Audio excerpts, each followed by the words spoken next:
Hi guys, how are you today? I keep getting stuck, I think maybe I'm live now. How are you guys today? My name is Jill and welcome to my channel. This is my very first video. I have been doing Facebook Lives for a long time. You can find me on Facebook at Jill Howard England Independent Talk Couture Designer, or my VIP group is VIP Talking with Jill. So today what we're going to do is we're going to do a little bit of chalk couture chalking. Let me get that out of the way. I have this board right here. And so it's a square. I don't see that I have any dimensions on this, so I'm not really sure exactly what it is. But we're going to do this transfer. We're going to do this piece right here. But this transfer is part of the homegrown collection in our latest catalog.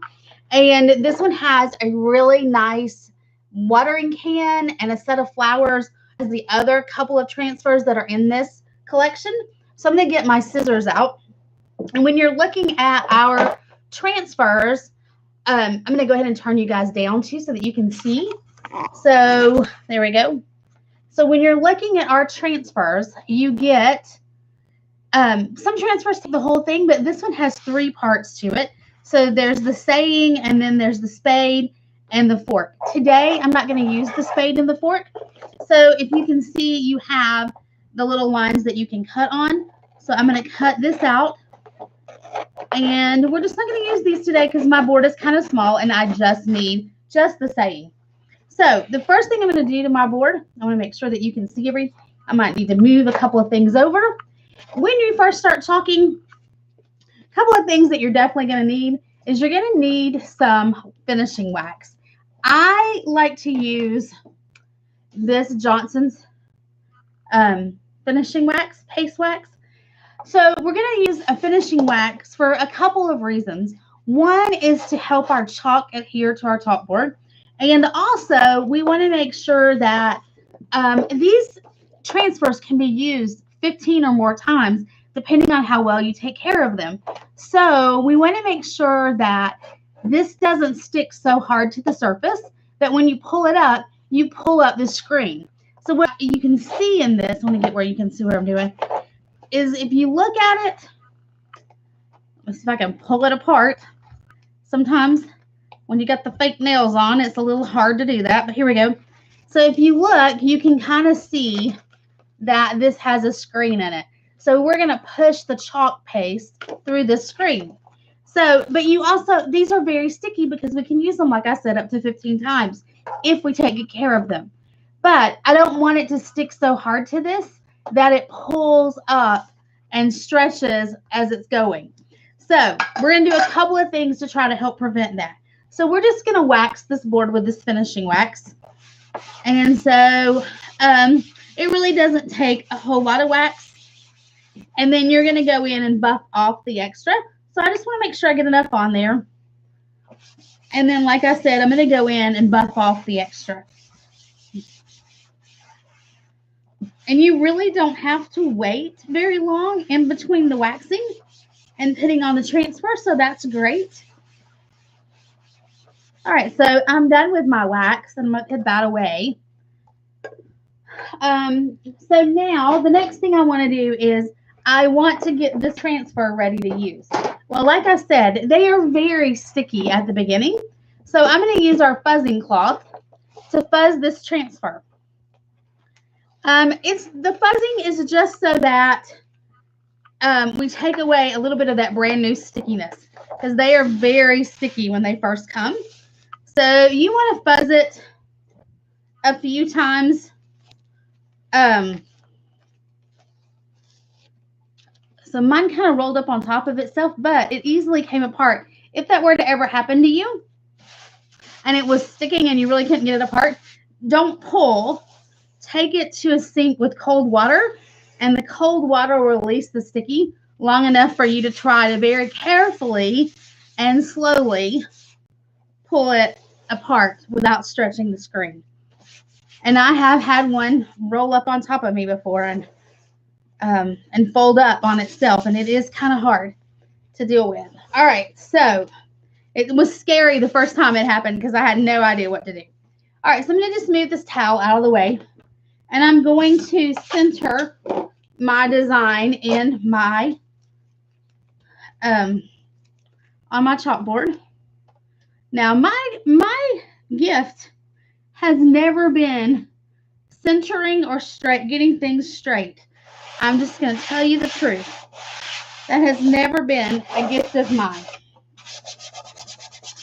So I want to go through and make sure that everywhere where the screen is, that this is down very well, because I don't want I want the paste to stay in the screen area and not get up underneath it. And what I've got right here is a little piece of something that has gotten on my transfer, and it is causing me not to get a good seal right where that T is. So I'm just going to see if I can get it off with this Clorox wipe, just because I don't want it to affect the seal that I'm getting. All right, so I'm just going to go around and make sure that everywhere there are words, I have it kind of sealed down.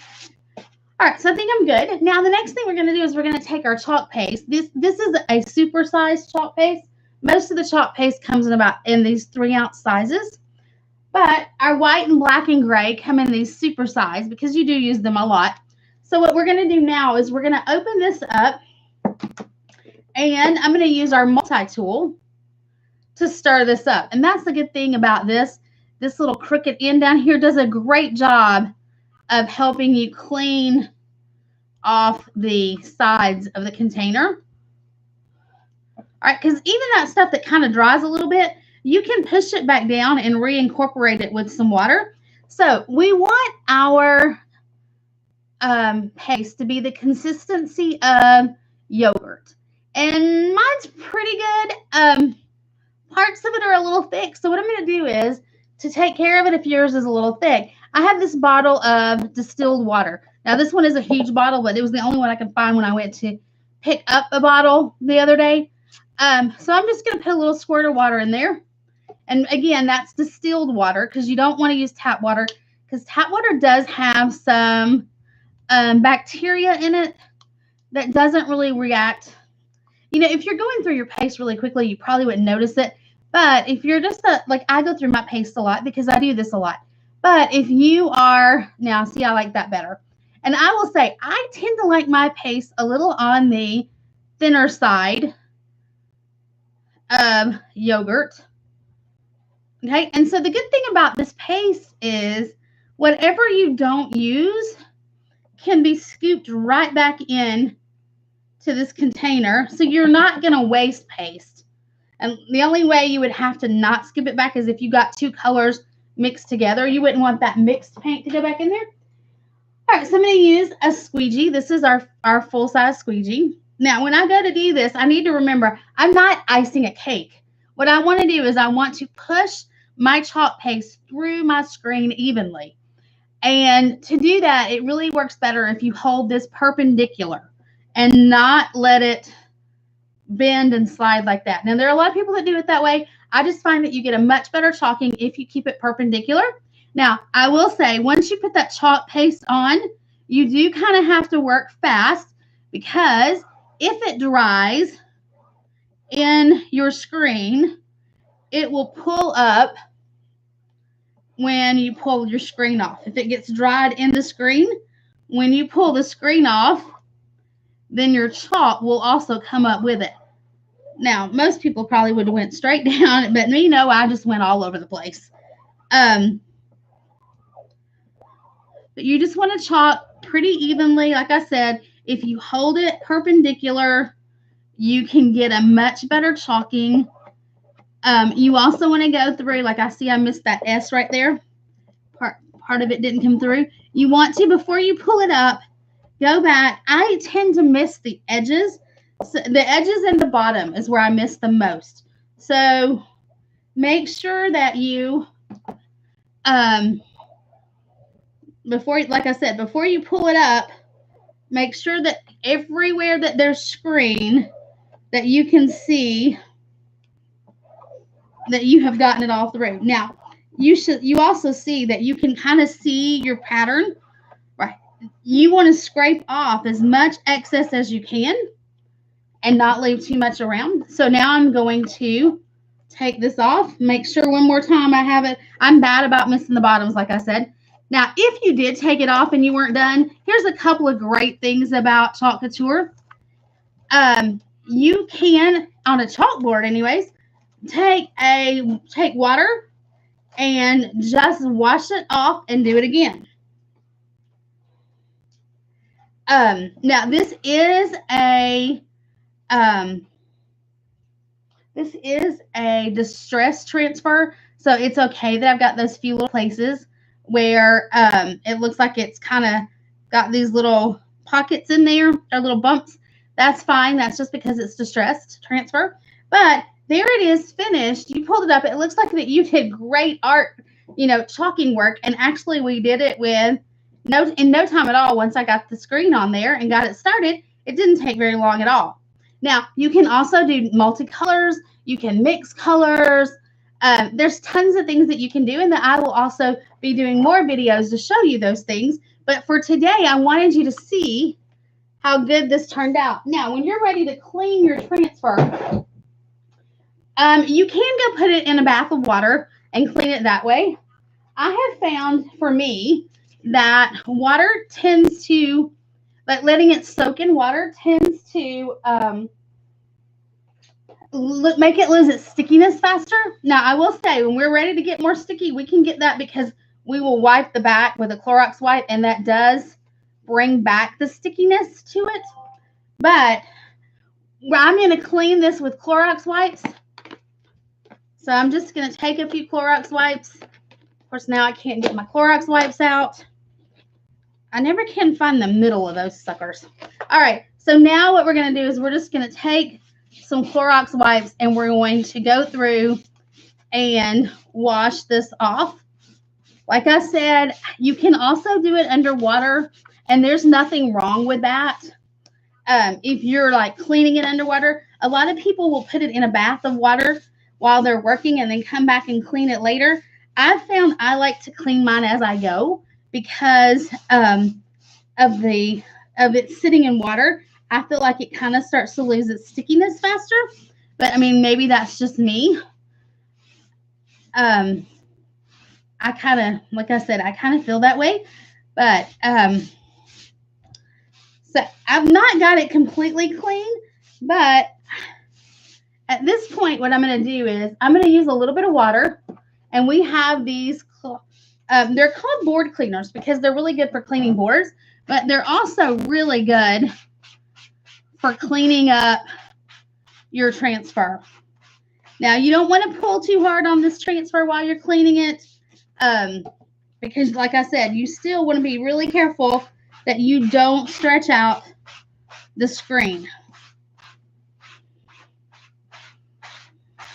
And I'm just kind of going through and making sure I've got a lot of that white off on this side. Now, I do need to come and clean it from the back. And on the back side, I'm going to clean it with a Clorox wipe. I really need to get some towels that aren't so fuzzy for cleaning. Okay, so on the back side, I'm going to come back through. There's towel fuzz. Get that off. And I'm going to wipe it down really well with a Clorox wipe. Now, you will see that when you wipe the back down with a Clorox wipe, it is going to reactivate the sticky substance on the back. So that is what will keep it where you can keep using it. And after I'm done with this, I'm going to let this air dry. We're going to clean it with a Clorox wipe on the back. We're going to let it air dry. And that process is going to I like the word stickify, but I know that's not a word. It's going to get the back of your transfer to reactivate the sticky stuff. And so that right there, I will just now lay this to air dry. I've got a little bit more white that I need to keep getting off. All right. And then if you've got one, like sometimes black and red are very easy to stain. So if you've got a black and a red, or you're using black and red, you may actually have to go and put it in the sink and clean it And definitely use one of these. You can see mine is pretty rough. Definitely use one of these Clorox wipes, or not Clorox wipes, board cleaners on it to get that black and red off. And then I'll just clean up my paste. I'll need to clean off this multi-tool for sure. And then before I put the paste away, if I want to try to keep the paste, you know, where I don't have to do so much with it the next time, I'm just going to put a squirt of that distilled water in it so that the next time that I opened it, it probably won't need anything. So I'm going to put the water back in it, put the lid back on it. I really need to clean mine up a little bit on the outside. It's looking kind of rough. But anyway, so I'm going to turn you back up. Sorry. Going on all right. And so this right here is what we did today. And the good news is I forgot to check, but I did get this going up the right direction. There is our chalk project done. Now, if you would like to learn more about this, see more videos, I'm going to upload, of course, more videos to YouTube, but I have a lot more videos on my Facebook page. And the Facebook page, I will put you in the description below. I will put what the Facebook page is called. It's Jill Howard England, Independent Chalk Couture Designer. And my VIP group where I put specials and deals is VIP Chalking with Jill. So thank you for watching, and let me know what you think about this. And I will be back to show you more chalk couture later.